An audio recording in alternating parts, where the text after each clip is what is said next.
I'm heading out to the Bruce Trail today. I'm taking GO Transit to Georgetown and then riding my bike to the Bruce Trail to Speyside, the former village of Speyside. And I figured, well, since I'm going to Georgetown, why not stop by the historic farmhouse it's called Devereaux House. It's just on my way to the trail, and I thought at the end there's another historic site I'd like to take in. I find these trips very good for watching out for bits of 19th century Ontario. I like these old places, and just thinking about how differently people lived 150 years ago. Good morning. I'm about 2 blocks from the GO Station now, and before going to Devereaux House, I just want to visit the Devereaux. They are buried in Greenwood Cemetery, and I want to see if I can find their grave. Okay, here's a guide maybe. I see George Kennedy.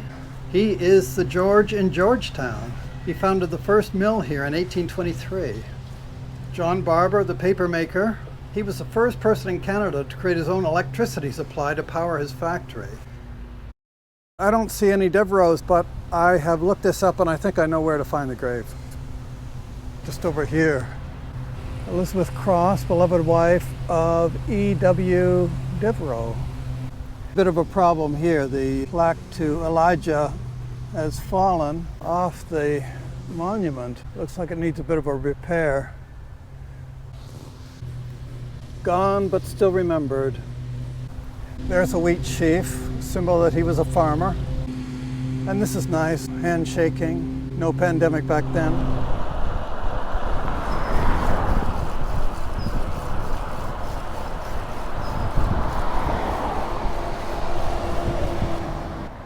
Well, here's a plaque, Devereaux House. This building is a good example of farmhouses built during the second settlement phase of Ontario farmers.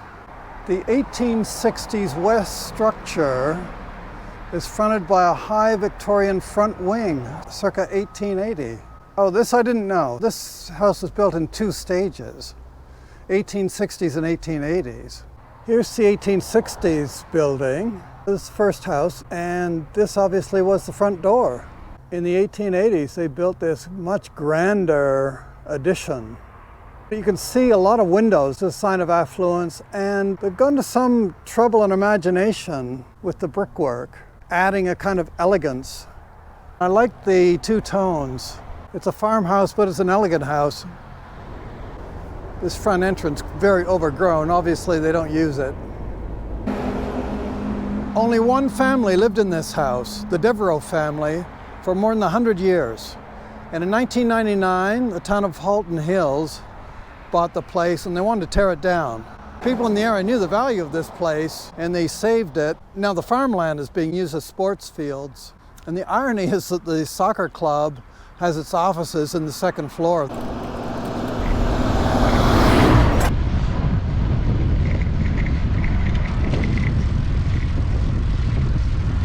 Here's where I left off the last time, Pear Tree Park and the plaque garden.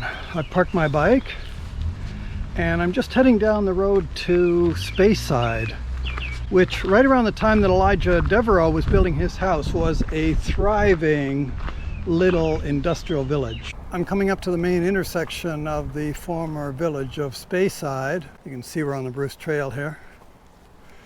Here's a building that looks as if it might be from the original village, yes. That must be an original Speyside building. I'm walking on what used to be called Crookshank Street, now 15 Side Road.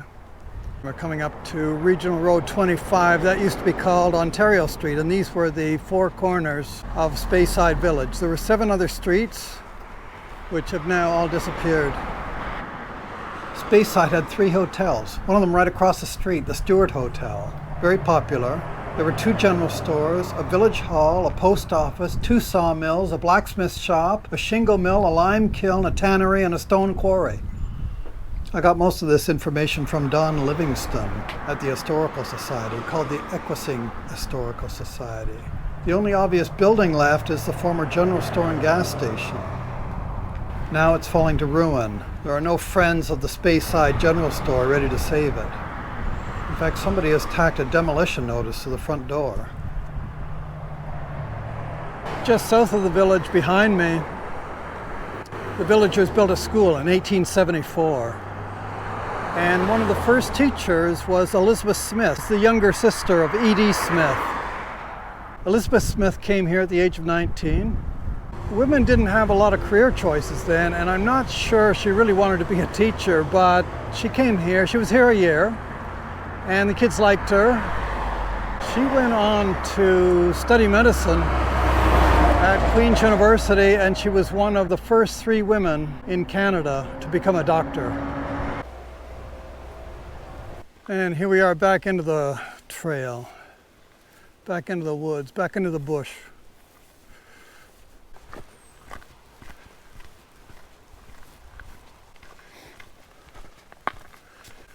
What a beautiful path.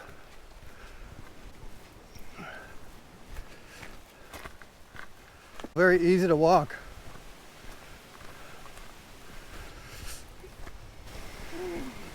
And the forest is in full leaf now.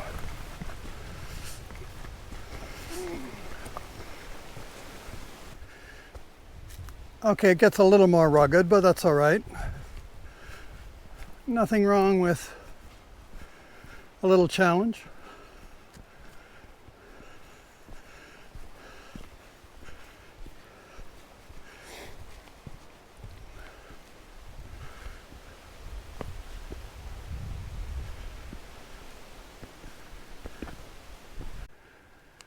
The eastern hemlock.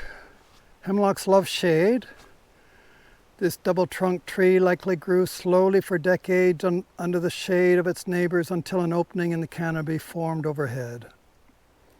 Now its deep green boughs create dark sheltered havens, especially enjoyed by white-tailed deer. That's what I'd like to see, a white-tailed deer. And look at this tree. It really has been growing slowly for decades. I've been walking for 2 hours now and haven't seen a single person. There's not easy parking and it's nowhere near other places. So I think probably this little segment is less traveled. I'm riding south on the 3rd line to the Milton GO bus. And I want to stop on an old limestone church. The stone came from the quarry at Speyside. It's called the Boston Presbyterian Church because they followed the teachings of Thomas Boston, the Scottish theologian. The community was called the Scotch block because almost everybody came from Scotland.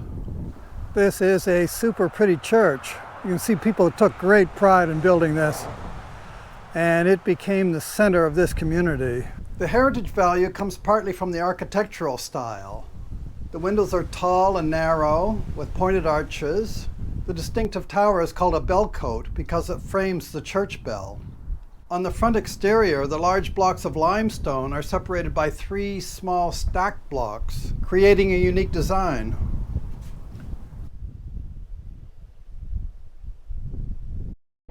I'm back at Union Station in Toronto. I didn't do a lot of hiking today. I got about 5 kilometers, and then of course 5 kilometers out.